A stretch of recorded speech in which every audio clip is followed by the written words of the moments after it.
ਸੰਤ ਭਿੰਡਰਾਂ ਵਾਲਿਆਂ ਕੋਲ ਤੁਹਾਨੂੰ ਕੌਣ ਲੈ ਕੇ ਗਿਆ? ਉੱਪਰ ਛੱਤ ਤੇ ਤੁਹਾਡੀ ਫੋਟੋ ਹੁੰਦੀ ਸੰਤਾਂ ਨਾਲ, ਤੁਸੀਂ ਖੜੇ ਗੱਲਾਂ ਕਰ ਰਹੇ ਹੋ।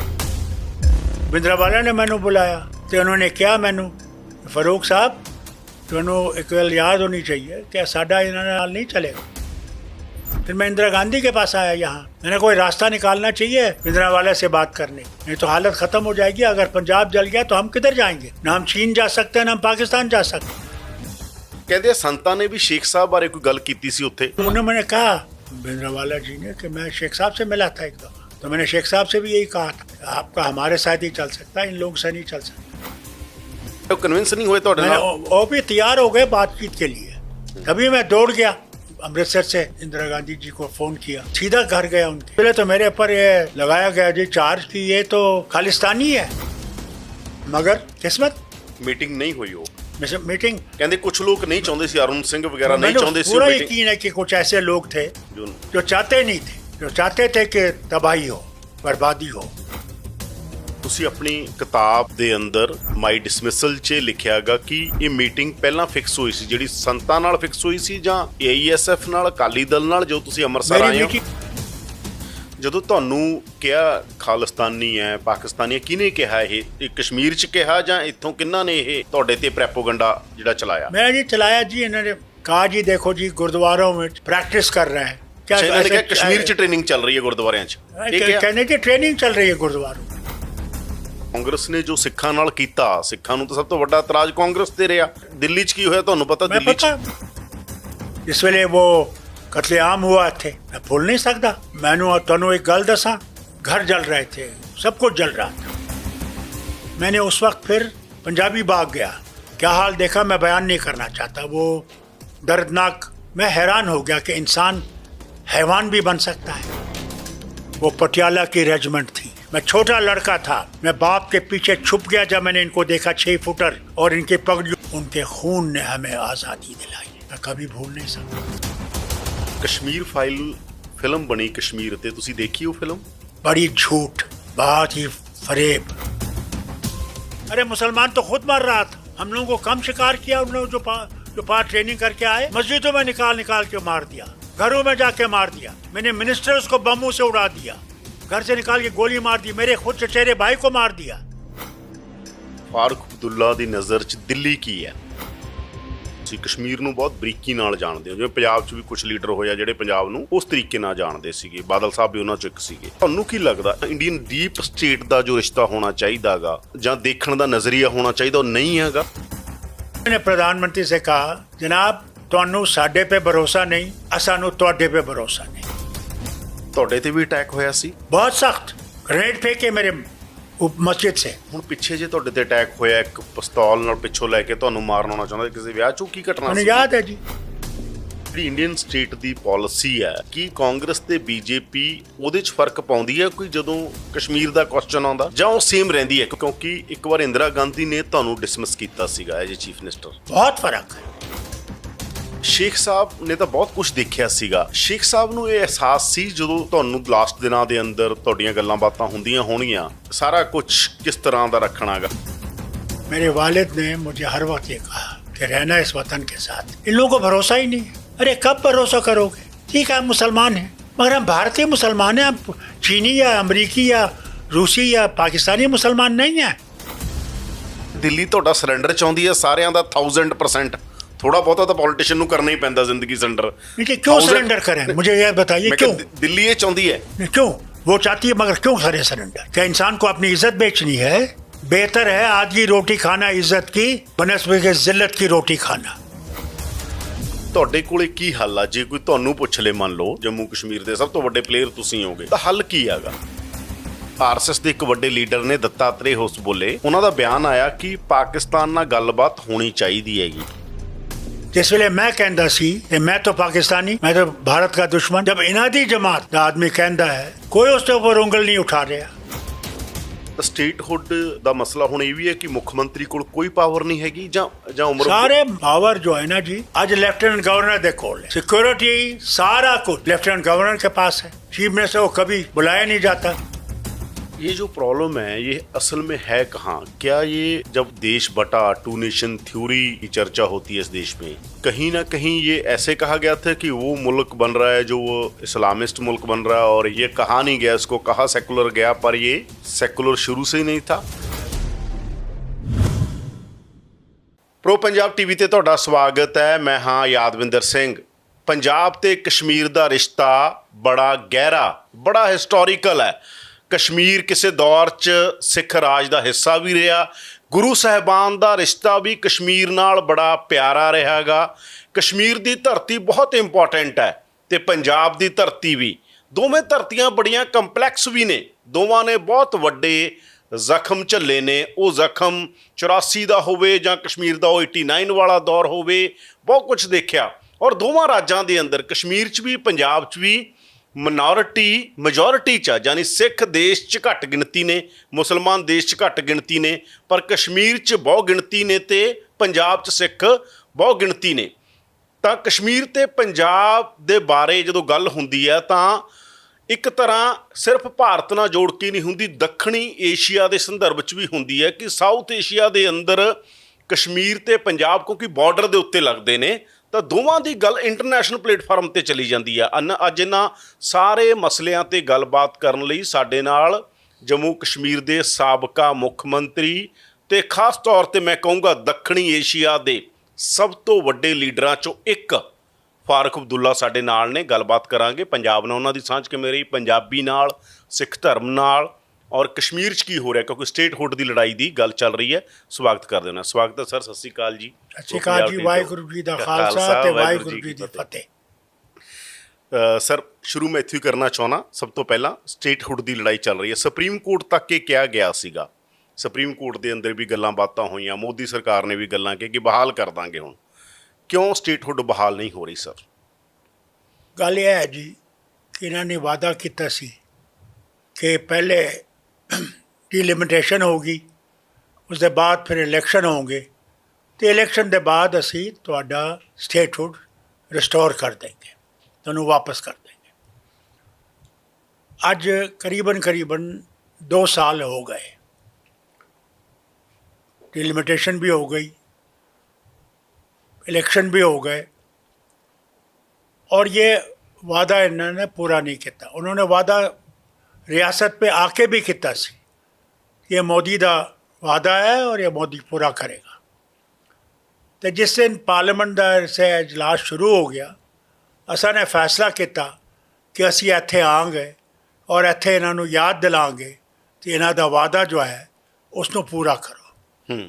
इसलिए असी इत्थे आए सी 20 तारीख ਨੂੰ, और ਇੱਥੇ ਜੰਤਰ ਮੰਤਰ ਦੀ ਕੋਸ਼ਿਸ਼ की, कुछ पहुँचे असी, कुछ नहीं पहुँच सके। ਇੱਥੇ बड़ा माहौल ही कुछ अजीब सी, सारे रास्ते बंद थे, सारी तरफ पुलिस वगैरह खड़ी थी और बच्चे भी प्रदर्शन कर रहे थे। तो बड़ा ही उस माहौल में असी ਇੱਥੇ ਪੁੱਛੇ तो सारा कोशिश की कि इन्हों याद दिलाए। ਸਰ, ਕਸ਼ਮੀਰ 'ਚ ਹਾਲਾਤ ਕੀ ਨੇ? ਕਸ਼ਮੀਰ ਨੂੰ ਤੁਸੀਂ ਕਿਵੇਂ ਦੇਖ ਰਹੇ ਹੋ? देखो जी, ये सारे वक्त कहते हैं कि कश्मीर के हालात अब सुधर गए हैं, बॉर्डर पे भी कंट्रोल हो गया है, अमरनाथ यात्रा भी ठीक तरह चल रही है। तो फिर मैनू दसो, अगर तुसी सारे जगहदारी दुनिया में जाके कहते हो कि हालात सुधर गए हैं, तो फिर वजह की है कि तुसी सानू अपना स्टेटहुड वापस नहीं करते हो, रियासत का दर्जा वापस नहीं करते हो। ऐसी हैरान है। ਤੁਹਾਡੇ ਮੁਤਾਬਕ ਹਾਲਾਤ नहीं सुधरे? देखिए जनाब, हालात अगर सुधरे नहीं होते तो असी इत्थे आते ही नहीं। इन्होंने तो मांगने असी कहते हैं कि साहब करो। बाकी पाकिस्तान के नाल तो इनका मामला है ही, चल रहा है, और पंजाब भी भुगत रहा, असी भी भुगत रहे। ਸਰ, ਕਸ਼ਮੀਰ ਨੂੰ ਤੁਸੀਂ ਤੇ ਉਹ ਤੁਹਾਡੇ ਬਾਰੇ ਬਹੁਤ ਸਾਰੇ ਲੋਕਾਂ ਨੇ ਲਿਖਿਆ, ਕਿਹਾ ਹੈਗਾ ਕਿ ਬਹੁਤ ਟਾਲੈਸਟ ਲੀਡਰ ਹੋ ਤੁਸੀਂ, ਕਸ਼ਮੀਰ ਨੂੰ ਬਹੁਤ ਬਰੀਕੀ ਨਾਲ ਜਾਣਦੇ ਹੋ। ਜਿਵੇਂ ਪੰਜਾਬ 'ਚ ਵੀ ਕੁਝ ਲੀਡਰ ਹੋਏ ਆ ਜਿਹੜੇ ਪੰਜਾਬ ਨੂੰ ਉਸ ਤਰੀਕੇ ਨਾਲ ਜਾਣਦੇ ਸੀਗੇ, ਬਾਦਲ ਸਾਹਿਬ ਵੀ ਉਹਨਾਂ 'ਚੋਂ ਇੱਕ ਸੀਗੇ। ਤੁਹਾਨੂੰ ਕੀ ਲੱਗਦਾ ਇੰਡੀਅਨ ਸਟੇਟ ਦਾ ਜਿਹੜਾ ਇੱਕ ਰਿਸ਼ਤਾ ਹੋਣਾ ਚਾਹੀਦਾ ਗਾ, ਮੈਂ ਖਾਸ ਤੌਰ 'ਤੇ ਕਹਾਂ ਇੰਡੀਅਨ ਡੀਪ ਸਟੇਟ ਦਾ ਜੋ ਰਿਸ਼ਤਾ ਹੋਣਾ ਚਾਹੀਦਾ ਗਾ, ਤਾਂ ਜਾਂ ਦੇਖਣ ਦਾ ਨਜ਼ਰੀਆ ਹੋਣਾ ਚਾਹੀਦਾ, ਉਹ ਨਹੀਂ ਹੈਗਾ? देखो जी, मैं तुहानू कुछ पिछे ले जाता। ਸਾਰਿਆਂ ਨੂੰ ਯਾਦ ਹੈ ਜਿਸ ਵੇਲੇ ਪੰਜਾਬ ਜਲ ਰਿਹਾ ਸੀ तो मैं बड़ी कोशिश की थी। लोगों ने मुझे पूछा, मैं जब वज़ीर आला बना 82 विच, तो मैं हरमिंदर साहब गया सी, तो उत्थे मैंने लोगों ने पूछा कि तुसी इत्थे क्या करने आए हो। मैं कहा जी मैं इत्थे प्रार्थना करने आया, मंगने आया हूँ वाहिगुरू नूं कि देखो पंजाब अगर जल गया तो कश्मीर बच नहीं सकता। सानू रास्ता पंजाब दे नाल ही है, रिश्ता भी पंजाब दे नाल है। अज ही नहीं, महाराजा दे वक्त दा रिश्ता पंजाब दे नाल है। तो उस वक्त से असा कोशिश कर रहे सी कि पंजाब दे नाल असी सीधा चल सकें, आगे बढ़ सकें, तरक्की कर सकें। तो वो तो हाल फिर शुक्र है खुदा दा वो संभल गया और हम लोग आगे बढ़े। मगर इन्हां दा कुछ इरादा ही कुछ और था। दिल्ली विच इन्हां नूं यह ख्याल नहीं आंदा कि ये वतन जो है ये स्टेट्स हैं, रियासतां हैं, जो रियासतां एक वतन बना रही हैं। यही कॉन्स्टिट्यूशन जो है साडा कॉन्स्टिट्यूशन है, उसमें भी यही लिखा है कि this is relation of the states. Centre जो है वो स्टेट्स पे डिपेंड करता है। अफसोस तो इस बात का है ये फेडरल स्ट्रक्चर जो था इसमें वो चीज़ें रही नहीं, ये यूनिलैटरल तरफ से बन गया है।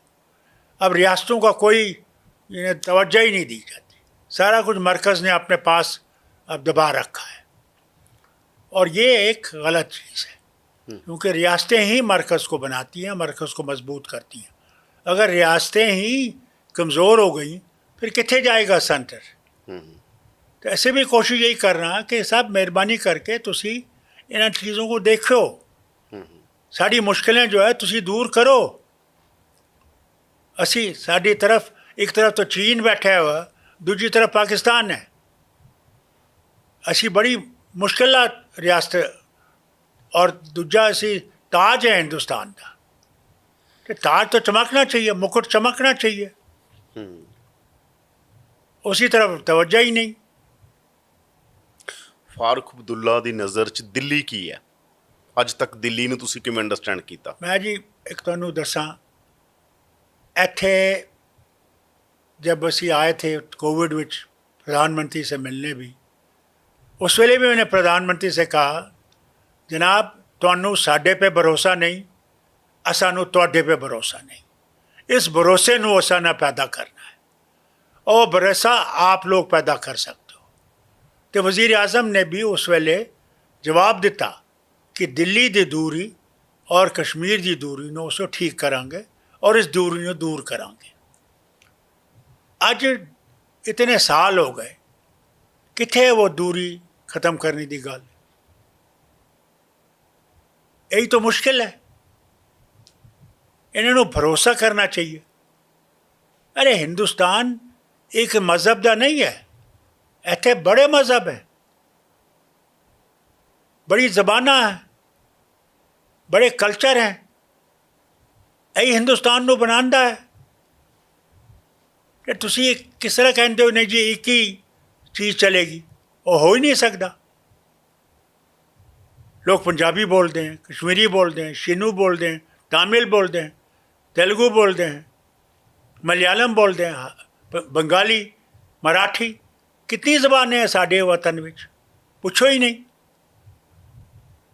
तो अगर सानू ने इस वतन नूं आगे चलाना है तो एक गल याद रखनी चाहिए ये कि ये यूनिटी इन डाइवर्सिटी है, अनेकता विच एकता है। इस अनेकता को ऐसा मजबूत नहीं करेंगे तो किस तरह मजबूत होगा भारत। तो भारत को मजबूत करना है तो इन्होंने इन चीज़ों ने देख लिया है। कांग्रेस ते बीजेपी च कोई फर्क है ਜਾਂ ਇੱਕੋ ਜਿਹੀਆਂ ने कश्मीर नूं लैके? बहुत फ़र्क है, बहुत फ़र्क। सबसे बड़ी चीज़ तो जो है ये धर्मां दी जो लड़ाई है ये कांग्रेस में नहीं होंदी सी। गुरुद्वारा भी काबल चलता सी, मंदिर भी चलता सी, चर्च भी चलता सी, मस्जिद भी चलती सी, कोई किसी नाल भेदभाव नहीं सी। आज तो बिल्कुल मुश्किल हो गई है। आज तो टा दो, मंदिर टा, मस्जिद टा दो, गुरुद्वारे टा दो, चर्च टा दो। अरे क्या रब हर जगह नहीं है? मगर है, सारी मुश्किल है। ये सबसे बड़ी जो है मुश्किल खड़ी कर दी इन्होंने, जो हुकूमत के वास्ते इन्होंने धर्मां नूं लड़ाना शुरू कर दिता।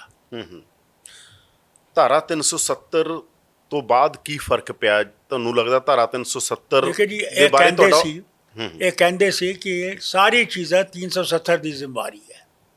आतंकवाद भी उसी की वजह से है, कश्मीर भी बड़ा पिछे है। मैं लोगों को याद दिलाना चाहता कि जिस वेले 2 रियासतों का किया गया राज्य सभा में, उस वेले गुलाम नबी आज़ाद साहब कांग्रेस के उधर लीडर थे, तो उन्होंने गुजरात और कश्मीर दे खाता उत्थे पेश किया सी।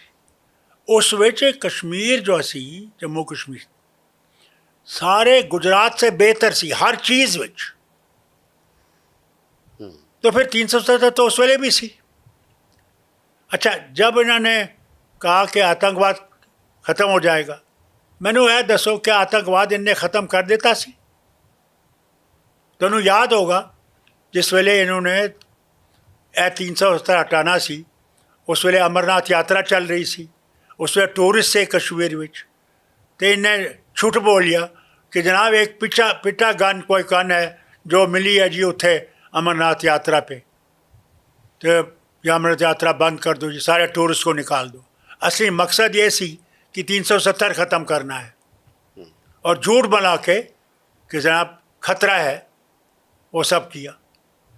तो जनाब ए झूठा पे झूठ, झूठा पे झूठ, सच तो है ही किथे ही नहीं। ਤਾਂ ਸਟੇਟਹੁੱਡ ਦਾ ਮਸਲਾ ਹੁਣ ਇਹ ਵੀ ਹੈ ਕਿ ਮੁੱਖ ਮੰਤਰੀ ਕੋਲ ਕੋਈ ਪਾਵਰ ਨਹੀਂ ਹੈਗੀ ਜਾਂ ਉਮਰ सारे पावर जो है ना जी, अज लेफ्टिनेंट गवर्नर दे कोल है। यानी हाल ये देखिए, इलेक्टेड गवर्नमेंट है, सिक्योरिटी सारा कुछ लेफ्टिनेंट गवर्नर के पास है। चीफ मिनिस्टर को कभी बुलाया नहीं जाता जब ये सिक्योरिटी की मीटिंगें कर दें। एक केड़ी हुकूमत है? हैरान हूँ मैं कि लोगों ने चुनी हुई सरकार और सिक्योरिटी उसके हाथ में नहीं है, IAS अफसर उसके हाथ में नहीं है, IPS अफसर उसके हाथ में नहीं है। सारा कुछ गवर्नर साहब अपने, लेफ्टिनेंट गवर्नर साहब अपने राजभवन से करते हैं, जिन्होंने आज लोक भवन कहते हैं। अफसोस है मैंने, अफसोस इस बात का भी है कि खुद प्रधानमंत्री मुख्यमंत्री रहे हैं गुजरात के, और वो जानते हैं कि मुख्यमंत्री का काम की है और किस तरह करना है। ਮੈਂ ਇਸ ਕਰਕੇ ਪੁੱਛ ਰਿਹਾ ਸੀ ਕਾਂਗਰਸ ਤੇ ਬੀਜੇਪੀ ਦੇ ਫਰਕ ਬਾਰੇ, ਕਿਉਂਕਿ ਇੱਕ ਵਾਰ ਇੰਦਰਾ ਗਾਂਧੀ ਨੇ ਤੁਹਾਨੂੰ ਡਿਸਮਿਸ ਕੀਤਾ ਸੀਗਾ ਐਜ ਚੀਫ ਮਿਨਿਸਟਰ।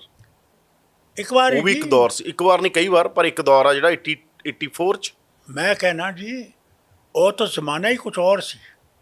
उस वेले तो मेरे ऊपर ये लगाया गया जी चार्ज कि ये तो खालिस्तानी है, ये तो पाकिस्तानी है, ये तो अमेरिकन एजेंट है, जबकि मैं कभी ये एजेंट नहीं था। मैं जब पंजाब गया सी, उस वेले इन्होंने अकाली दल और दे नाल इंदिरा गांधी दा बातचीत चल रही सी, और मेरे ख्याल से वो फॉरेन मिनिस्टर हुआ करते थे सरदार साहब, वो आए थे उस वक्त, वो स्वर्ण सिंह जी, वो बात कर रहे थे अकालियों से। मगर जो अकालियों से माहिदा किया था और जो उन्होंने बयान देना था पार्लियामेंट विच, वो बिल्कुल ही अलग थी। जो फैसला हुआ सी उसके बिल्कुल ही खिलाफ था। तो जब मैं उत्थे था गया था, तो मैंने उन्होंने पूछा तुसी इंदिरा गांधी ने तरफ से आया? मैंने कहा मैं नहीं आया इंदिरा गांधी की तरफ से, मैं तो इत्थे सलाम करने आया हूँ। तो उत्थे बिंद्रावाला भी थे ऊपर, बिंद्रावाला ने मैंने बुलाया।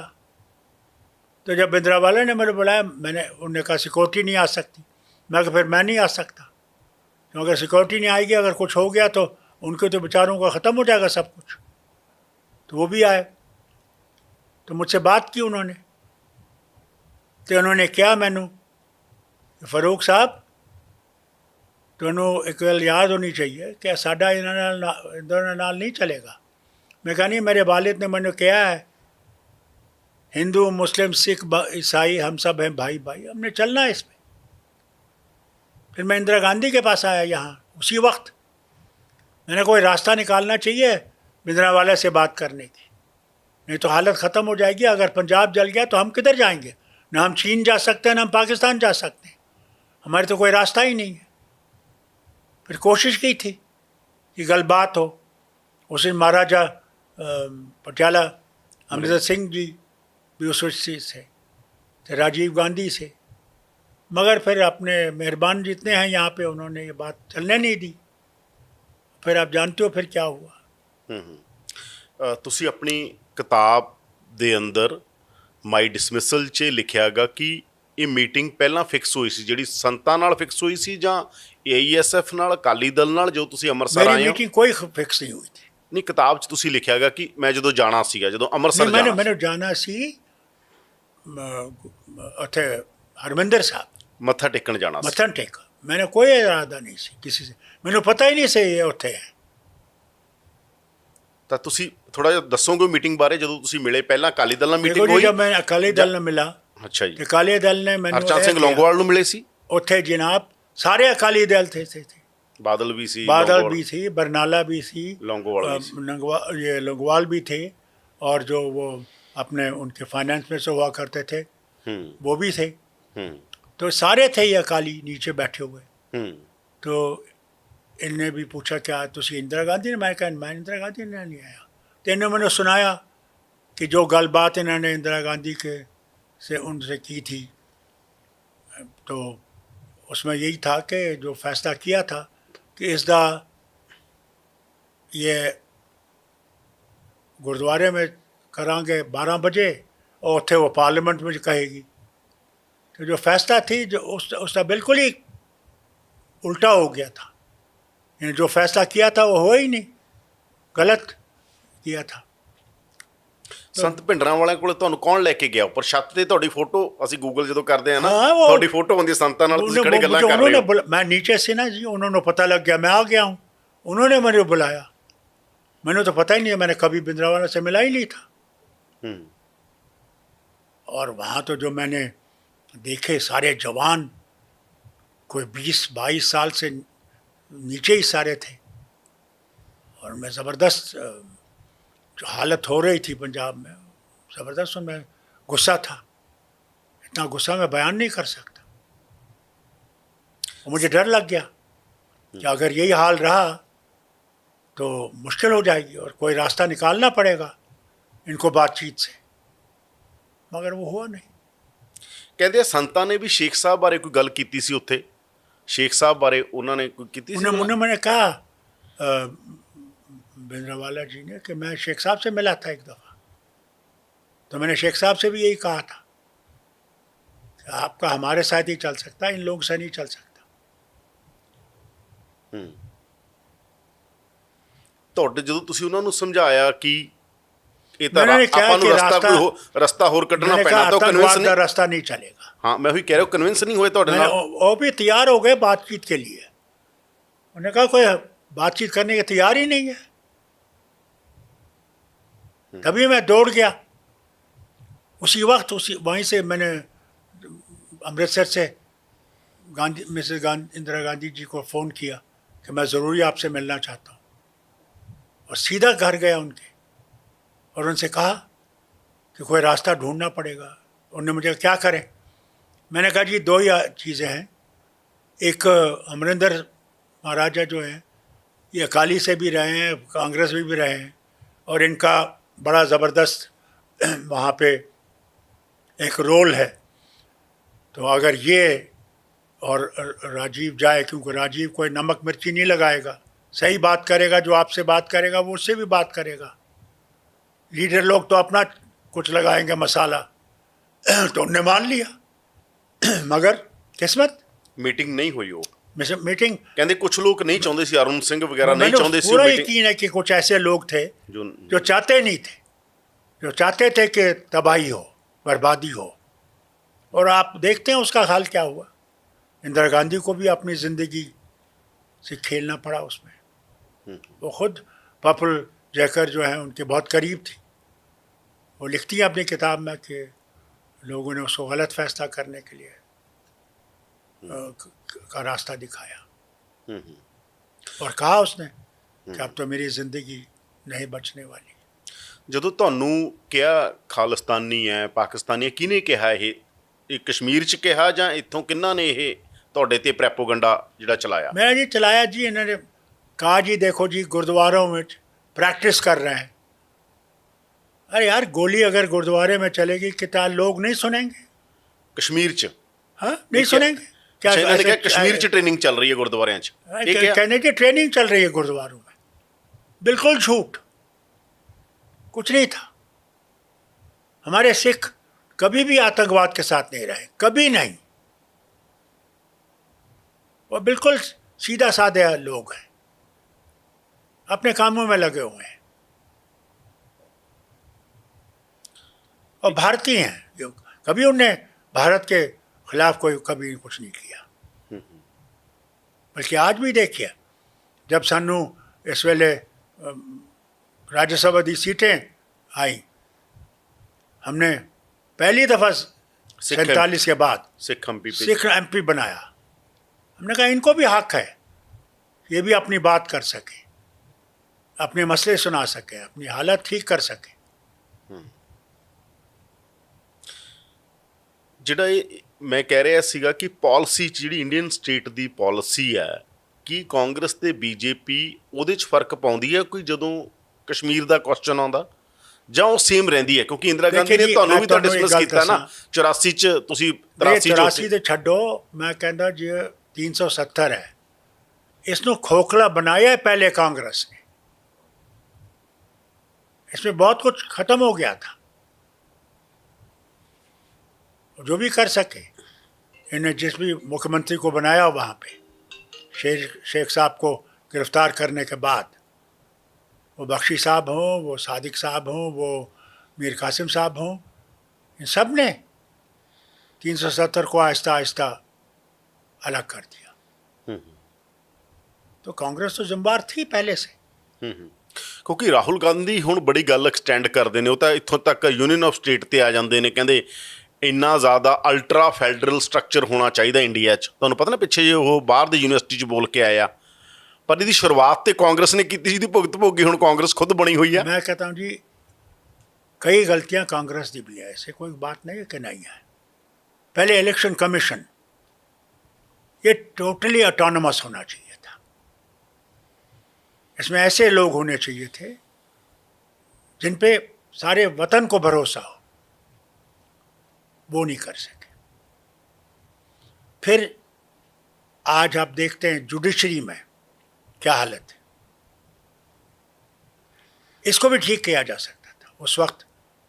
ऐसे जजेस को और ऐसे कानून को ठीक करने के लिए कि काबिल लोग आए, ईमानदार लोग आए। ये नहीं कि वो ईमानदार नहीं है, कि वो आए जिनको लोगों का इंटरेस्ट हो।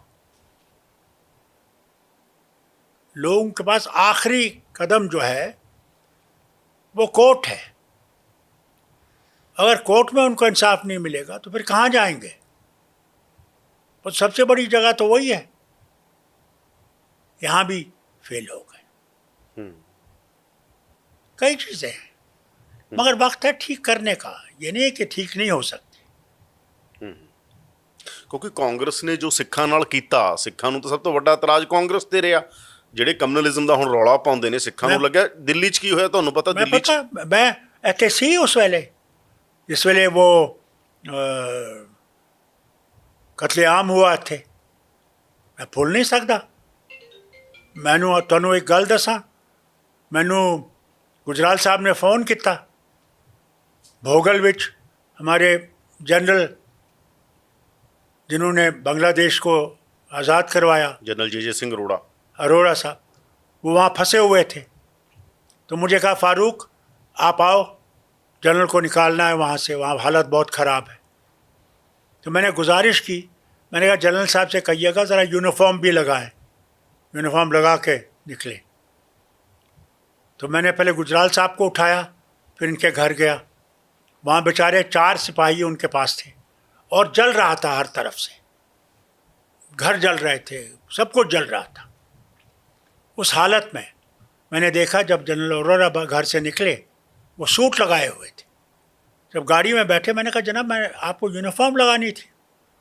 कहा फारूक अब उस पर दाग लग गया है, अब मैं यूनिफॉर्म नहीं लगा सकता। मैंने कहा कहाँ जाना है? कहा मुझे हेडक्वार्टर पे ले चलिए। मैं उनसे पूछना चाहता हूँ क्या 2 दिन लगे मेरठ से फौज को यहाँ लाने के लिए?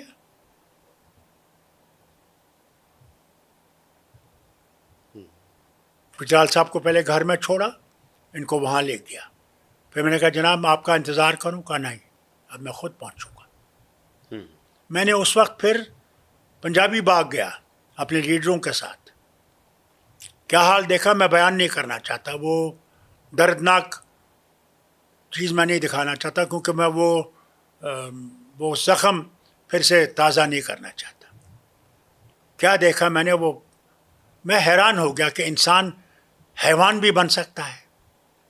कहाँ गई वो इंसानियत उस वक्त? पहली फ़ौज जो हमारे यहाँ आई, जब कबाली आए थे, पाकिस्तानी फ़ौज आई थी, वो पटियाला की रेजिमेंट थी। मैं छोटा लड़का था, मैं बाप के पीछे छुप गया जब मैंने इनको देखा, 6 फुटर, और इनकी पगड़ियों पे वो लगा हुआ था, क्या कहते हैं इसको, वो लोहे का वो लगा हुआ था, वो सर्कल। मैं क्या बताऊं आपको, उनमें से मुश्किल से कुछ लोग वापस गए होंगे जिंदा।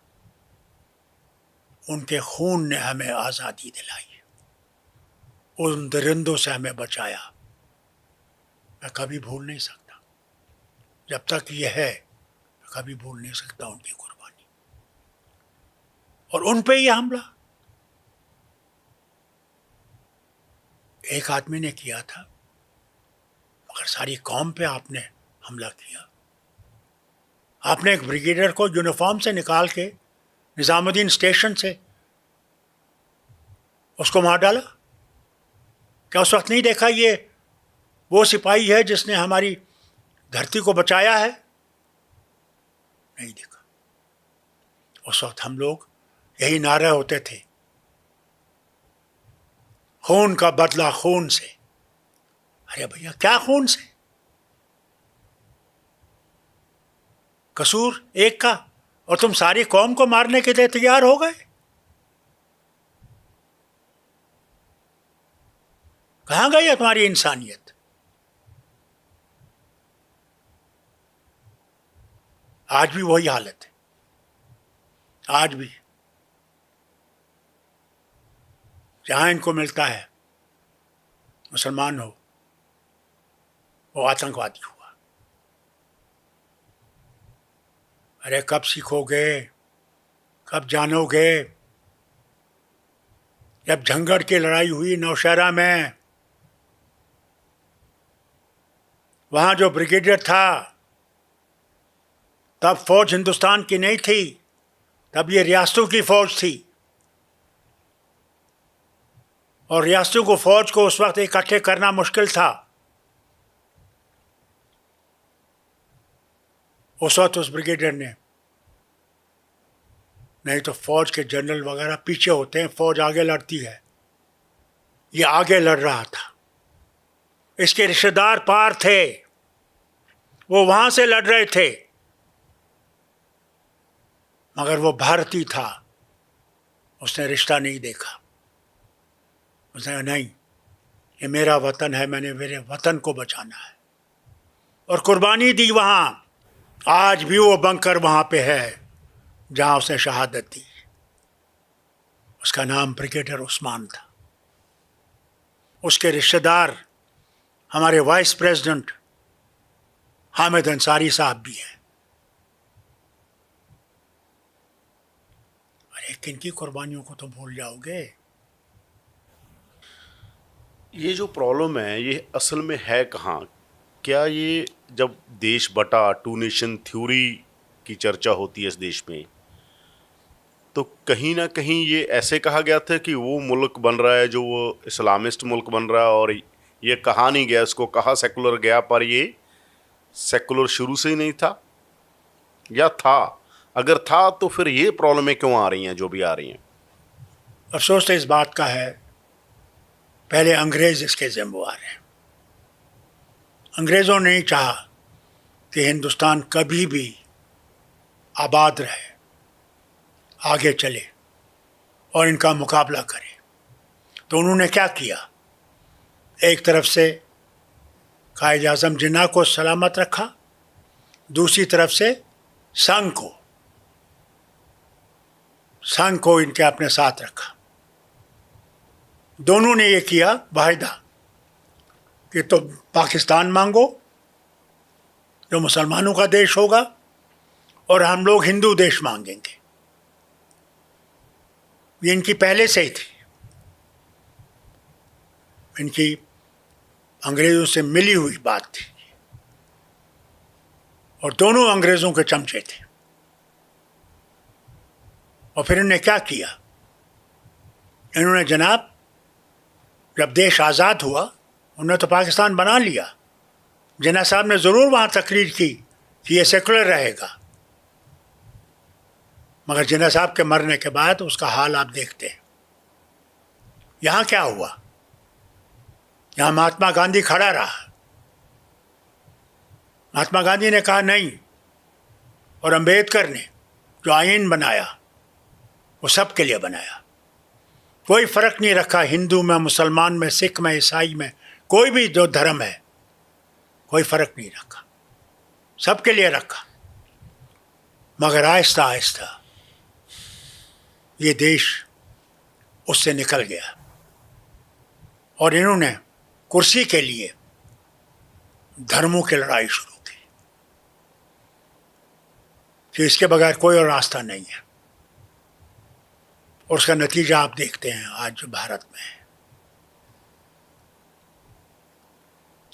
ਮੈਂ ਹੀ ਕਹਿ ਰਿਹਾ ਕਿ ਜਦੋਂ ਆਪਾਂ ਨਹਿਰੂ ਨੂੰ ਕਹਿੰਦੇ, ਨਹਿਰੂ ਤਾਂ ਅਥੀਸਟ ਕਹਿੰਦੇ ਆ ਲੋਕੀ, ਨਹਿਰੂ ਤੇ ਅਥੀਸਟ ਸੀਗਾ, ਅਥੀਸਟ ਸੀ ਨਹਿਰੂ ਨੂੰ ਲੋਕ ਕਹਿੰਦੇ ਆ ਕਿ ਨਹਿਰੂ ਕੋਈ ਜ਼ਿਆਦਾ ਪਰਮਾਤਮਾ 'ਚ ਵਿਸ਼ਵਾਸ ਨਹੀਂ ਰੱਖਦਾ ਸੀਗਾ, ਔਰ ਨਹਿਰੂ ਸੈਕੂਲਰਿਜ਼ਮ ਵੀ ਕਿਹਾ ਜਾਂਦਾ, ਉਹਨਾਂ ਦੇ ਵੀ ਬਹੁਤ ਵੱਡਾ ਸੈਕੂਲਰਿਜ਼ਮ ਉਹ ਲੈ ਕੇ ਆਏ। नेहरू का तो ये था ना कि वो समझता था कि भारत जो है वो सबका है। ਮੈਂ ਸਵਾਲ ਪੂਰਾ ਕਰਦਾ ਵੀ ਪੜ੍ਹਿਆ ਹੋਇਆ ਉਹ, ਬਾਹਰੋਂ ਪੜ੍ਹਿਆ, ਬਾਹਰ ਦੀਆਂ ਯੂਨੀਵਰਸਿਟੀਆਂ, ਵੈਸਟ ਦਾ ਥਾਟ ਆ ਉਹਦੇ ਕੋਲੇ, ਪਰ ਉਹਦੇ ਕ੍ਰਿਟਿਕ ਕਹਿੰਦੇ ਆ ਉਹਨੇ ਸਾਰੀ ਉਮਰ ਆਪਣੇ ਨਾਂ ਦੇ ਅੱਗੋਂ ਪੰਡਤ ਨਹੀਂ ਉਤਾਰਿਆ। ਪੰਡਤ ਜਵਾਹਰ ਲਾਲ ਨਹਿਰੂ ਜੀ, ਇਹੀ ਮੈਸੇਜ ਸੀਗਾ। ਇੱਥੇ ਜੜ੍ਹਾਂ ਪਈਆਂ ਸੀ ਸਾਰੀ ਚੀਜ਼ ਦੀਆਂ ਜੜ੍ਹਾਂ। ਬਾਅਦ 'ਚੋਂ ਇੰਦਰਾ ਗਾਂਧੀ ਆ ਕੇ ਉਹਦੀ ਕਲਮੀਨੇਸ਼ਨ ਕਰਦੇ ਨੇ। ਸਿੱਖਾਂ ਦੇ ਮਾਮਲੇ 'ਚ ਤਾਂ ਹੋਇਆ ਇਹ, ਸਿੱਖਾਂ ਨੇ ਤਾਂ ਹਿੰਦੂ ਤਾਂ ਬਹੁਤ ਪਹਿਲਾਂ ਦੇਖ ਲਿਆ, 84 'ਚ ਹੀ ਦੇਖ ਲਿਆ, ਮੁਸਲਮਾਨਾਂ ਨੇ ਬਾਅਦ 'ਚੋਂ ਦੇਖਿਆ। नेहरू जो सी वो अंग्रेज़ों के देश ਵਿੱਚ काफ़ी देर रहा, तो उसनों धर्म का ये था कि सारे धर्म बराबर है। वो मानता सी कि अगर ये देश बचेगा तो देश बचेगा अगर हम सब इकट्ठे रहेंगे। डिस्कवरी ऑफ इंडिया भी वो इसे थे लिखा। बिल्कुल, कि ये अगर रहेगा तो इकट्ठे रहने से ही बचेगा, उसके बगैर नहीं बचेगा। मगर अफसोस इस बात का है कि 17 साल हुकूमत करने के बाद भी वो चीज़ नहीं कर सका जो ज़रूरी था। ज़रूरी ये था कि उन चीज़ों को मजबूत करे कि धर्मों की लड़ाई ना हो। इलेक्शन कमीशन ठीक करता, हमारे कोर्ट्स की तरफ देखता, कई चीज़ें हैं जिनकी तरफ उसने ज़रूर हिंदुस्तान को बनाने की कोशिश की। यानी यहाँ पे तो सुई तक बाहर से आती थी। आईटीज़ और ये जितने भी इंस्टीट्यूशंस बने, ये जो अंतरिक्ष पे हम जा रहे हैं, ये भी उसी के वक्त से है। एटॉमिक पावर बना, ये भी उसी वक्त से है। बाखरा डैम, यानी आज जो वो उस वक्त याद है मुझे, जब बाखरा डैम को उन्हें इनॉग्रेट किया, कहा ये है कल के मंदिर। ये था उसकी सोच। मगर अफसोस वो आगे चल नहीं सके। ਕਿਉਂਕਿ ਉਸ ਜਿਹੜੀ ਰਾਮ ਮੰਦਿਰ ਦਾ ਮਸਲਾ ਵੀ ਆ ਉਹ ਤੇ ਕਾਂਗਰਸ ਦੇ ਦੌਰ 'ਚ ਹੀ ਆਉਂਦਾ ਨਾ, ਪਹਿਲੀ ਵਾਰ ਫਸਟ ਟਾਈਮ ਜਿਹੜਾ ਰਾਮ ਲੱਲਾ ਦਾ ਉੱਥੇ ਵਿਰਾਜਮਾਨ ਹੁੰਦੇ ਆ ਉਹ ਤੇ ਰਾਜੀਵ ਗਾਂधी ਦੇ ਦੌਰ 'ਚ ਪਹਿਲੀ ਵਾਰ ਦਰਵਾਜ਼ੇ ਖੁੱਲ੍ਹਦੇ ਆ, ਤੁਹਾਨੂੰ ਪਤਾ। ये तो मामला जो है ना जी, ये अंग्रेज़ों के वक्त से थे, ये आज ही नहीं था, उसी वक्त से नहीं था, ये उस वक्त का मैं कह रहा कि कांग्रेस भी तो मगर कांग्रेस उसमें जिम्मेवार थी। हाँ। खासकर अरुण नेहरू साहब वगैरह, जिन्होंने राजीव को कहा इसको खोलना चाहिए, और वहाँ पे मस्जिद थी, और मस्जिद में रातों रात वहाँ पे राम की मूर्ति रखी गई। ये तो अजीब सूरत थी। अब फिर देखे ना, ये तो हो गया, खुल गया, मगर फिर देखिए जो यात्रा शुरू की अडवाणी जी ने, की यात्रा शुरू, रथ यात्रा, रथ यात्रा शुरू की। अच्छा, फिर जब इस पे आर्कियोलॉजिकल अथॉरिटी ऑफ इंडिया ने जब इसको देखा, वहाँ कोई मंदिर का कोई भी सबूत आज तक नहीं है, आज तक कोई सबूत नहीं है। बल्कि सुप्रीम कोर्ट ने भी जब वर्डिक्ट दिया, कहा ये हम क्योंकि लोगों की इच्छा है इसलिए हम लोगों की इच्छा को पूरा करने के जा रहे हैं। ये नहीं कि वहाँ पे कोई एविडेंस थी, कुछ नहीं था, किया उस वक्त ऐसी चीज़ें की गई। ਇਹ ਜਿਹੜੇ ਦੋ ਮਸਲੇ ਨੇ, ਇੱਕ ਇਹ ਕਿ ਸਾਰੇ ਧਰਮਾਂ ਦਾ ਸਤਿਕਾਰ ਦੀ ਆਪਾਂ ਕਨਸਟੀਟਿਊਸ਼ਨ ਜੋ ਕਹਿੰਦਾ ਗਾ, ਕਨਸਟੀਟਿਊਸ਼ਨ 'ਚ ਜੋ ਆਗਾ। ਦੂਸਰਾ ਹੈ ਕਿ ਸਾਰੀਆਂ ਸਟੇਟਾਂ ਦਾ ਜਿਹੜਾ ਫੈਡਰਲ ਸਟਰਕਚਰ ਦਾ ਮਸਲਾ ਗਾ। ਇੱਕ ਦੌਰ 'ਚ ਲੜਾਈ ਇਹ ਚੱਲਦੀ ਸੀ ਕਿ ਰਾਈਟ ਜ਼ਿਆਦਾ ਮਿਲਣ, ਜਿਵੇਂ ਤੁਹਾਡੇ ਕੋਲ ਧਾਰਾ 376 ਸੀ ਕਿ ਸਟੇਟਾਂ ਨੂੰ ਜ਼ਿਆਦਾ ਰਾਈਟ, ਇਹ ਪ੍ਰਕਾਸ਼ ਸਿੰਘ ਬਾਦਲ ਵੀ ਲੜਦੇ ਰਹੇ, ਸਾਊਥ 'ਚ ਵੀ ਲੋਕ ਲੜਦੇ ਰਹੇ, ਅਲੱਗ-ਅਲੱਗ ਹਾਂ ਲੜਾਈਆਂ ਹੋਈਆਂ ਪੂਰੇ ਇੰਡੀਆ 'ਚ। ਕਿ ਲੜਾਈ ਹੁਣ ਆ ਕੇ ਇੱਥੇ ਖੜ ਗਈ ਕਿ ਤੁਸੀਂ ਆਪਦੀ ਸਟੇਟਹੁੱਡ ਲੈਣ ਲਈ ਲੜ ਰਹੇ ਹੋਗੇ। ਤਾਂ ਉਹ ਸਾਰੀ ਲੜਾਈ ਨੂੰ ਜਿਹੜੀ ਸ਼ੇਖ ਅਬਦੁੱਲਾ ਤੋਂ ਸ਼ੁਰੂ ਹੋਈ ਸੀ ਆ ਕੇ ਉਮਰ ਅਬਦੁੱਲਾ ਤੱਕ ਵਾਇਆ ਫਾਰੂਕ ਅਬਦੁੱਲਾ ਖੜ ਗਈ, ਉਹਨੂੰ ਕਿਵੇਂ ਦੇਖਦੇ ਹੋ ਤੁਸੀਂ ਆਲ ਇੰਡੀਆ ਦੇ ਸੰਦਰਭ 'ਚ ਵੀ ਔਰ ਕਸ਼ਮੀਰ ਦੇ 'ਚ ਵੀ? देखो जी, पहली बात तो ये है, मैं थोड़े सारे देखने वालों को एक गल देना चाहे, असी हिंदुस्तानी हैं, असा ने कभी पाकिस्तान कबूल नहीं किया, कभी नहीं, न दो नेशन थ्योरी कबूल की। मगर जो हक हमारा है, जब हम लोग ने वतन के साथ शमूलियत की, उस वक्त हमें ये 370 मिला कि हम अपना जो कल्चर है, अपनी जो हालात हैं, उनको अपनी तरीके से चलाएंगे। ये उस वक्त फैसला किया गया था। 35A भी उसी वक्त आया गया कि नौकरियां जो हैं वो रियासत के लोगों को मिलेंगी। ये महाराज साहब ने, महाराजा हरि सिंह जी ने 1927 में कानून बनाया था कि कोई भी यहाँ पे नौकरी नहीं ले सकता। यहाँ गरीब लोग हैं और पंजाब और सारा अमीर इलाका है, ये हमारे इलाके को खा जाएंगे और हमारा जो कल्चर है वो ख़त्म हो जाएगा। उसी को बचाने के लिए आज लद्दाखी भी लड़ रहे हैं। लद्दाखी क्यों लड़ रहे हैं? क्यों? इसीलिए कि भाई हमारा जो तरीका ज़िंदगी का है, हमारी ज़बान है, हमारा तरीका है, हम बौद्ध हैं, हम इसको रखना चाहते हैं, भारत से अलग नहीं होना चाहते। ये जो एक शोर कर रहे हैं कि भारत से अलग होना चाहते हैं कश्मीरी, और ये गलत प्रोपेगेंडा है, सिर्फ लोगों में एक जहर भरने की कोशिश कर रहे हैं। अरे जो हमारा हक था उसको तुम क्यों छीन रहे हो? हम तुमसे तो कुछ और मांग नहीं रहे हैं। क्या हमें हक नहीं है भारतीय में रहकर ये करने का? फिर झगड़ा कहाँ है? झगड़ा इनकी सोच में, भरोसा नहीं है। आज हम पे भरोसा नहीं, कल आप पे भी भरोसा नहीं होगा, उसके लिए तैयारी करिए। ਸ਼ੇਖ ਸਾਹਿਬ ਨੇ ਤਾਂ ਬਹੁਤ ਕੁਝ ਦੇਖਿਆ ਸੀਗਾ। ਸ਼ੇਖ ਸਾਹਿਬ ਨੂੰ ਇਹ ਅਹਿਸਾਸ ਸੀ ਜਦੋਂ ਤੁਹਾਨੂੰ ਲਾਸਟ ਦਿਨਾਂ ਦੇ ਅੰਦਰ ਤੁਹਾਡੀਆਂ ਗੱਲਾਂ ਬਾਤਾਂ ਹੁੰਦੀਆਂ ਹੋਣਗੀਆਂ, ਸ਼ੇਖ ਸਾਹਿਬ ਤੁਹਾਨੂੰ ਇਹ ਕਹਿ ਕੇ ਗਏ ਕਿ ਸਾਰਾ ਕੁਝ ਕਿਸ ਤਰ੍ਹਾਂ ਦਾ ਰੱਖਣਾ ਗਾ, ਹੈ ਨਾ, ਉਹ ਤੁਹਾਨੂੰ ਕਹਿ ਕੇ ਗਏ ਕਿ ਦੁੱਲੜ ਸਾਹਿਬ ਹੀ ਲਿਖਦੇ ਨੇ ਕਿ ਇਹ ਜ਼ੇਲਮ ਆ ਰਾਜਨੀਤੀ, ਇਹਦੇ 'ਚ ਉਲਟੇ ਪਾਸੇ ਹੀ ਤਰਨਾ ਪੈਂਦਾ हमेशा। मेरे वालिद ने मुझे हर वक्त ये कहा कि रहना इस वतन के साथ है और इस वतन के साथ ही हम लोग तरक्की करेंगे और इसी वतन के साथ ही हम आगे बढ़ेंगे। ये उनके आखिरी अल्फाज भी थे। मगर ये जो राजे आ गए हैं, इन लोगों को भरोसा ही नहीं है। अब वो भरोसा कैसे पैदा करे मुझे समझ नहीं आती। अरे कब भरोसा करोगे? ठीक है, हम मुसलमान हैं, मगर हम भारतीय मुसलमान हैं, हम चीनी या अमरीकी या रूसी या पाकिस्तानी मुसलमान नहीं हैं, हम भारतीय मुसलमान हैं।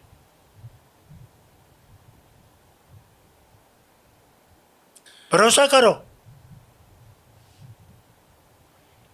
कश्मीर फाइल फिल्म बनी कश्मीर ते, तुसी देखी वो फिल्म?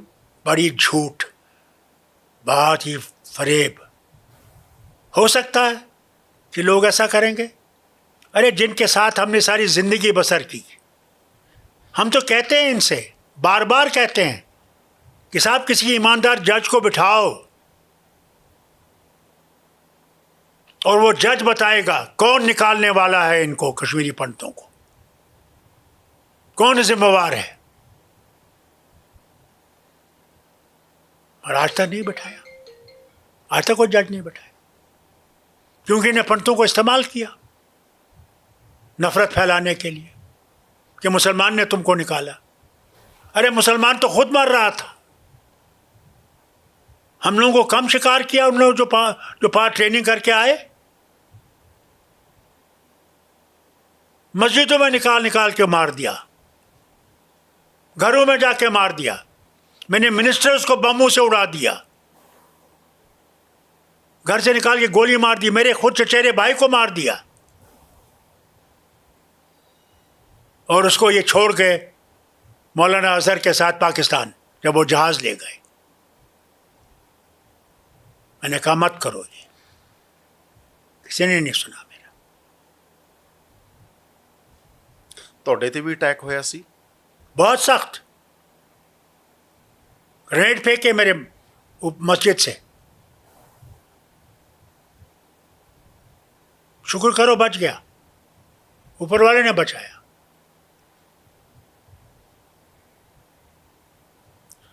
ਹੁਣ ਪਿੱਛੇ ਜੇ ਤੁਹਾਡੇ ਤੇ ਅਟੈਕ ਹੋਇਆ, ਇੱਕ ਪਿਸਤੌਲ ਨਾਲ ਪਿੱਛੋਂ ਲੈ ਕੇ ਤੁਹਾਨੂੰ ਮਾਰਨ ਆਉਣਾ ਚਾਹੁੰਦਾ ਕਿਸੇ ਵਿਆਹ 'ਚ, ਉਹ ਕੀ ਘਟਨਾ मैंने ਸੀ? याद है जी। ਉਹ ਕੀ ਘਟਨਾ ਸੀ? ਤਾਂ ਹੁਣੇ 26 देखो जी, कुछ समझ नहीं आती। इन्वेस्टिगेशन हुई कोई? इन्वेस्टिगेशन चल रही, मगर मैंने समझ नहीं आती मेरे साथ की दुश्मनी उसकी।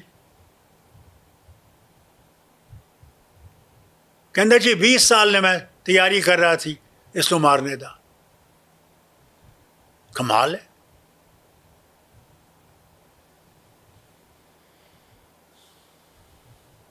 ਕਸ਼ਮੀਰ 'ਚ ਜੋ ਪੰਡਤਾਂ ਨਾਲ ਹੋਇਆ ਉਹਦੇ ਲਈ ਜ਼ਿੰਮੇਵਾਰ ਕੌਣ ਆਗਾ? मैं कहता ना जी जज बिठाओ, पता लगेगा। पहले तो हमारे मुल्क जो पाकिस्तान है वो जिम्मेवार है।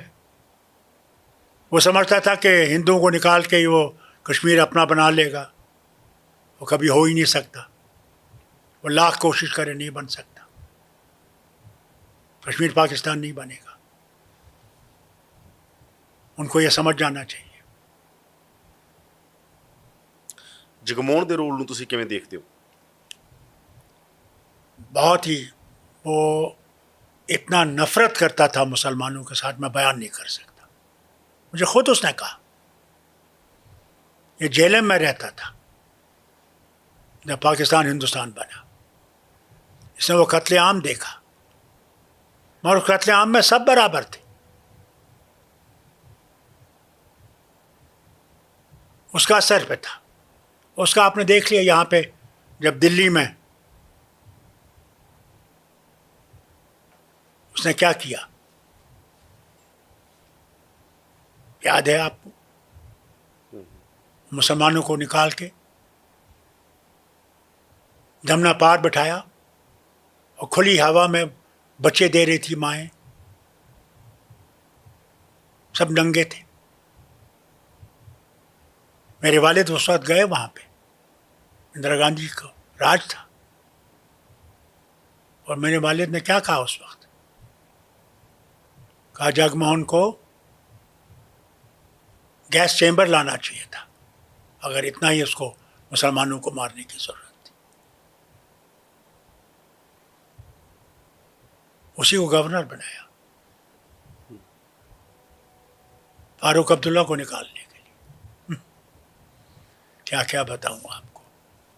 ਦਿੱਲੀ ਚਾਹੁੰਦੀ ਕੀ ਆ? दिल्ली ਕੀ ਚਾਹੁੰਦੀ ਹੈ ਦਿੱਲੀ?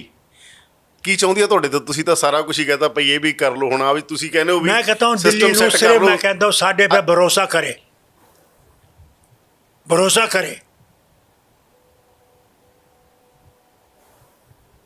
भरोसा हो जाएगा, सारा कुछ ठीक हो जाएगा।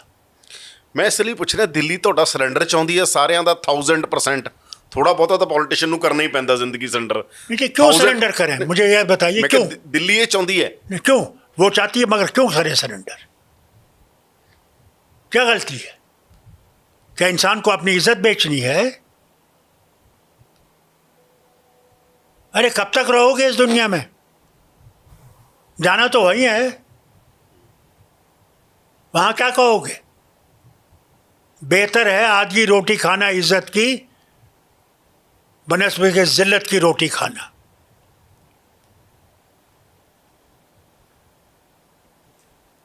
क्या है? क्या इज्जत से चल नहीं सकते? इज्जत से बात नहीं कर सकते? हम भी तो भारतीय हैं, फिर क्या है?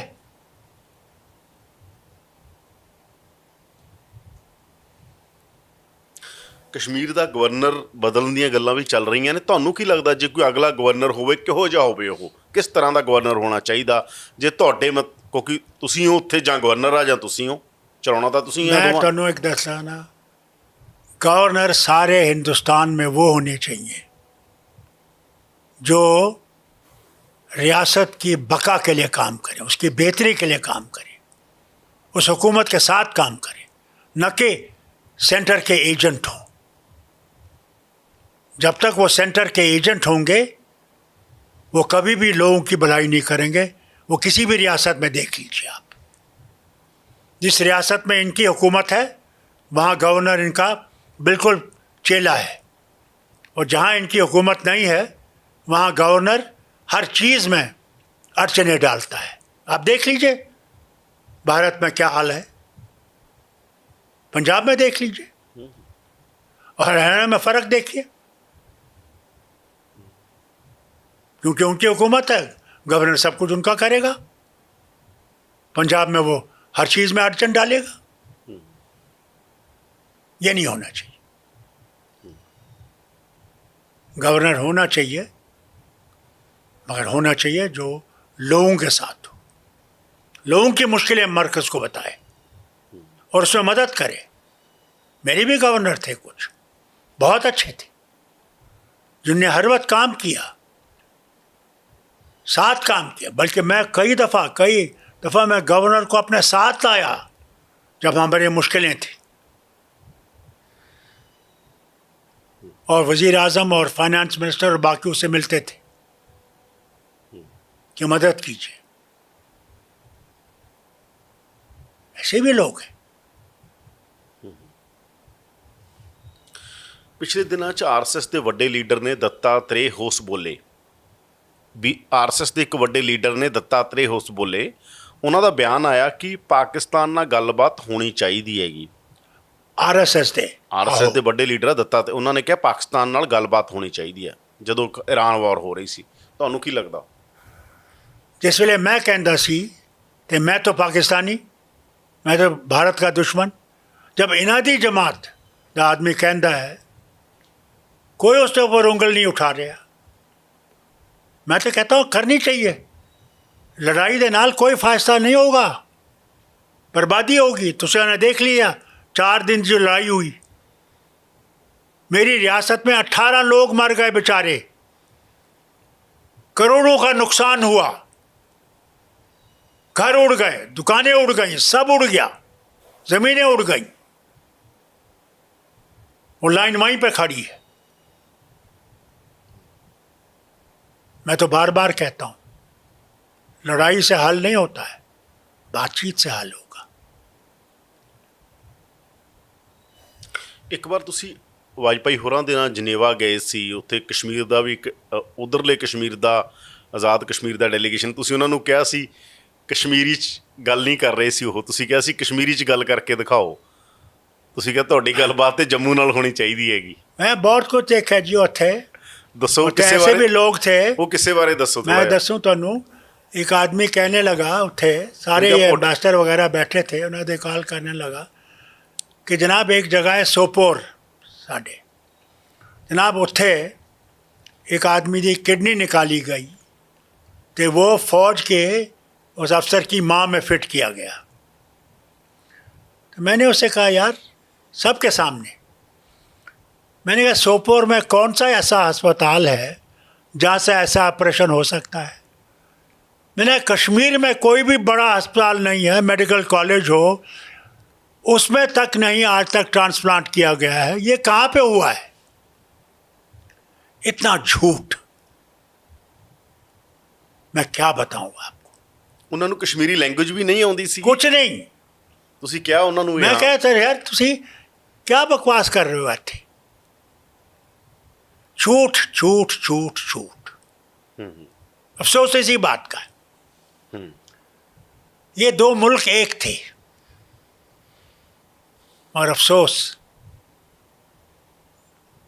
आज कितना मजबूत होता ये, कहाँ पहुँच गए होते अगर ये एक रहता। ਤੁਹਾਡਾ ਇਲਾਹਾਬਾਦ ਨਾਲ ਵੀ ਰਿਲੇਸ਼ਨ ਹੈਗਾ, ਕਿ ਇਹਦਾ ਵੀ ਅਸਰ ਤੁਹਾਡੇ ਤੇ ਰਿਹਾ?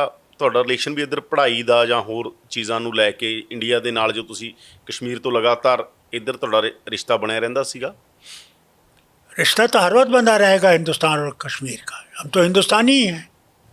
सिर्फ मुश्किल ये है जो साने छात्रों को कभी कभी मुसीबत उठानी पड़ती है, वो जिम्मेदार नहीं है उसे। ਜਦੋਂ ਵਾਰ ਹੁੰਦੀ ਹੈ, ਕੁਛ ਹੁੰਦਾ बस ਕਸ਼ਮੀਰ ये ਦੇ, उन पे जो होता है उससे नफरत पैदा होती है, और इस नफरत को दूर करना बहुत ज़रूरी है। इसलिए मैं कहता हूँ ना जी, सबसे बड़ी चीज़ है विश्वास पैदा करना।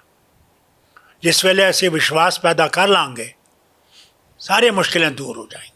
ਤੁਹਾਡੇ ਕੋਲੇ ਕੀ ਹੱਲ ਆ? ਜੇ ਕੋਈ ਤੁਹਾਨੂੰ ਪੁੱਛ ਲੇ, ਮੰਨ ਲਓ ਤੁਸੀਂ ਕਹਿੰਦੇ ਹੋ ਭਰੋਸਾ ਨਹੀਂ ਕਰ ਰਹੇ, ਮੰਨ ਲਓ ਭਰੋਸਾ ਬਣ ਜੇ, ਤੁਸੀਂ ਵੀ ਇੱਕ ਪਲੇਅਰ ਹੋ, ਜੰਮੂ ਕਸ਼ਮੀਰ ਦੇ ਸਭ ਤੋਂ ਵੱਡੇ ਪਲੇਅਰ ਤੁਸੀਂ ਹੋਗੇ, ਇੰਟੈਲੈਕਚੁਅਲੀ ਕਹਾਂ ਮੈਂ, ਇਕੱਲਾ ਪੋਲੀਟੀਕਲੀ ਨਹੀਂ, ਇੰਟੈਲੈਕਚੁਅਲੀ ਚੀਜ਼ਾਂ ਨੂੰ ਅੰਡਰਸਟੈਂਡ ਕਰਨ ਵਾਲੇ, ਤਾਂ ਹੱਲ ਕੀ ਹੈਗਾ? हल है जी बातचीत, झगड़ों से कोई चीज़ हल नहीं होगी। इन्होंने भी समझना चाहिए जम्मू कश्मीर बड़ी ज़बरदस्त रियासत है और सरहदी रियासत है, और हमारा पड़ोसी हर वक्त लगा हुआ है दुनिया में हर जगह ये करना वो करना। इसलिए इस रियासत का ख्याल करना बहुत मजबूती से है। इस रियासत में अमन रहे, इस रियासत की तरक्की हो, वो सबसे बड़ी चीज़ है। भाईचारा कायम रहे, वो बड़ी ज़रूरी चीज़ है। नहीं तो मुश्किलें ऐसी होंगी कि उनको पार करना बहुत मुश्किल हो जाएगा। ਇਹ ਕਸ਼ਮੀਰੀ ਪੰਡਤਾਂ ਵਾਲੇ ਮਸਲੇ ਜੀ 'ਚ ਤੁਹਾਨੂੰ ਲਗਾਤਾਰ ਪੇਂਟ ਕੀਤਾ ਜਾਂਦਾ ਹੈਗਾ, ਕੋਈ ਕੋਸ਼ਿਸ਼ ਗਵਰਨਮੈਂਟ ਵੱਲੋਂ ਹੋਈ ਕਿ ਇਹ ਜਿਹੜੇ ਕਸ਼ਮੀਰੀ ਪੰਡਤ ਨੇ, ਕਿਉਂਕਿ ਉਰੇ ਰੌਲਾ ਬਹੁਤ ਪੈਂਦਾ ਦਿੱਲੀ ਹੋਰ ਥਾਵਾਂ 'ਤੇ, ਕਿ ਜੀ ਇਹ ਉੱਥੇ ਵਸਣ, ਉੱਥੇ ਤਾਂ ਕੋਈ ਸਮੱਸਿਆ ਨਹੀਂ, ਮੈਂ ਕਸ਼ਮੀਰ ਜਾ ਕੇ ਆਇਆ, ਮੈਂ ਕਈ ਫੈਮਲੀਆਂ ਦੇਖੀਆਂ ਵੀ ਨੇ ਉੱਥੇ, ਲੋਕ ਦੱਸਦੇ ਹੈਗੇ ਕਿ ਕਈ ਪਿੰਡਾਂ 'ਚ ਅਜੇ ਵੀ ਹੈਗੇ ਨੇ, वो निकले ही नहीं। ਹਾਂ ਹਾਂ, ਤਾਂ ਕੀ ਤੁਸੀਂ ਚਲੋ ਜਿਹੜੇ ਮੰਨ ਲਓ ਚਲੇ ਵੀ ਗਏ, ਤੁਸੀਂ ਰਿਹੈਬਿਲਿਟੇਟ ਕਰਨ ਦੇ ਲਈ ਕੋਈ ਸਰਕਾਰਾਂ ਤੁਹਾਡੀਆਂ ਰਹੀਆਂ ਨੇਗੀਆਂ, ਤੁਸੀਂ हजूर, ਕੋਸ਼ਿਸ਼? मैंने अपनी सरकार में भी कोशिश की थी, मगर उस वेले पाकिस्तान दे वो बंदूक वाले मारने आ जाते थे, इसलिए उस वक्त कर नहीं सके। हमने कहा काय को किसी का खून बहाए। फिर मनमोहन सिंह जी के वक्त में 3000 से ज़्यादा कश्मीरी पंडितों को, बच्चा को नौकरी दी गई, उन्होंने कश्मीर वादी वाला लाया गया, उत्थे काम कर दे सी। ये मनमोहन सिंह जी मेहरबानी सी, उस वेले घर बना दिए गए। जम्मू में इन्होंने कॉलोनी बनाई गई, जिस वेले तब तक ये अच्छी तरह से रह सकें, जब तक वापस जा सकें। मगर इन 12 सालों में कुछ नहीं किया गया, कोई रास्ता नहीं निकाला गया इन्होंने वापस लाने का, सिर्फ इस्तेमाल किया गया। यह बड़ी मुसीबत। JKLF ਦੇ ਯਸ਼ਿਨ ਮਲਿਕ ਦੁਆਰਾ ਤੁਹਾਨੂੰ ਪਤਾ ਅਰੈਸਟ ਹੋ ਗਏ ਸੀ। ਉਸ ਤੋਂ ਬਾਅਦ ਹਾਈ ਕੋਰਟ 'ਚ ਉਹਨਾਂ ਨੇ ਕੈਫੀਡੈਵਿਟ ਪਿਛਲੇ ਦੌਰ ਦਿੱਤਾ ਜੀ, ਤੁਹਾਨੂੰ ਪਤਾ ਹਾਈ ਕੋਰਟ 'ਚ ਕੈਫੀਡੈਵਿਟ ਦਿੱਤਾ ਸੀ ਉਹਨਾਂ ਨੇ, ਜਿਹਦੇ 'ਚ ਉਹਨਾਂ ਨੇ ਬੜੀਆਂ ਵੱਡੀਆਂ ਏਜੰਸੀਆਂ ਦੇ ਬੜੇ ਵੱਡੇ ਬੰਦਿਆਂ 'ਤੇ ਐਲੀਗੇਸ਼ਨ ਲਾਏ। ਉਹਨਾਂ ਨੇ ਕਿਹਾ ਜੀ ਮਨਮੋਹਨ ਸਿੰਘ ਦੇ ਦੌਰ ਵੇਲੇ ਮੇਰੀਆਂ ਮੁਲਾਕਾਤਾਂ ਬੜੇ ਵੱਡੇ ਬੰਦਿਆਂ ਨਾਲ ਹੋ ਰਹੀਆਂ ਸੀ, ਵੱਡੇ ਬਿਜ਼ਨਸਮੈਨਾਂ ਨਾਲ, ਮੈਂ ਤਾਂ ਇਹਨਾਂ ਲਈ ਵੀ ਕੰਮ ਕਰਦਾ ਸੀਗਾ, ਮੈਨੂੰ ਹੁਣ ਫਾਂਸੀ ਤੱਕ ਦੇਣ ਦੀਆਂ ਗੱਲਾਂ NIA कर रही है। ये तो कोर्ट का मामला है जनाब, इस वक्त ऐसे में मैं कुछ कह नहीं सकागा, कोर्ट के खिलाफ हो जाएगा। अब कोर्ट को देखना है कि कितना ये लोग इन्वॉल्व है और क्या है। थैंक यू, धन्यवाद सर, बहुत शुक्रिया। धन्यवाद ਤੁਹਾਡਾ। ਸਤਿ ਸ਼੍ਰੀ ਅਕਾਲ ਸਰ, ਬਹੁਤ ਧੰਨਵਾਦ ਤੁਹਾਡਾ, ਬਹੁਤ भारत आगे चले जी जी और भाईचारे में चले और पंजाब ठीक रहे। जी जी पंजाब ठीक रहेगा तो हम लोग बच जाएंगे। जी। हमारे लिए पंजाब बहुत ज़रूरी है। ਬਸ ਤਾਏ ਸਨ ਫਾਰੂਕ ਅਬਦੁੱਲਾ, ਜੰਮੂ ਕਸ਼ਮੀਰ ਦੇ ਸਾਬਕਾ ਮੁੱਖ ਮੰਤਰੀ, ਜਿਨ੍ਹਾਂ ਨੇ ਸਾਰੇ ਹੀ ਸਵਾਲਾਂ ਦੇ ਜਵਾਬ ਦਿੱਤੇ। ਤੁਹਾਨੂੰ ਇਹ ਗੱਲਬਾਤ ਕਿਵੇਂ ਲੱਗੀ? ਖਾਸ ਤੌਰ 'ਤੇ ਉਹ ਪੰਜਾਬੀ 'ਚ ਬੋਲੇ, ਜਿੰਨੀ ਉਹਨਾਂ ਨੂੰ ਪੰਜਾਬੀ ਆਉਂਦੀ ਸੀ। ਬੜੀ ਵਧੀਆ ਗੱਲ ਆ ਉਹ, ਕਿਉਂਕਿ ਉਸ ਇਲਾਕੇ 'ਚ ਤੁਹਾਨੂੰ ਪਤਾ ਪੰਜਾਬੀ ਸਾਰੇ ਬੋਲਦੇ ਨੇ, ਕਸ਼ਮੀਰ ਤੱਕ, ਹਿਮਾਚਲ 'ਚ ਵੀ ਉੱਪਰ ਤੱਕ ਪੰਜਾਬੀ ਬੋਲਦੇ ਨੇ। ਤਾਂ ਉਹਨਾਂ ਨੇ ਜਿਹੜਾ ਉੱਥੋਂ ਦਾ ਡਾਇਲੈਕਟ ਆ ਉਹਦੇ ਮੁਤਾਬਕ ਬੋਲਣ ਦੀ ਕੋਸ਼ਿਸ਼ ਕੀਤੀ। ਕਿਵੇਂ ਲੱਗਿਆ ਇੰਟਰਵਿਊ ਜ਼ਰੂਰ ਦੱਸਿਓ।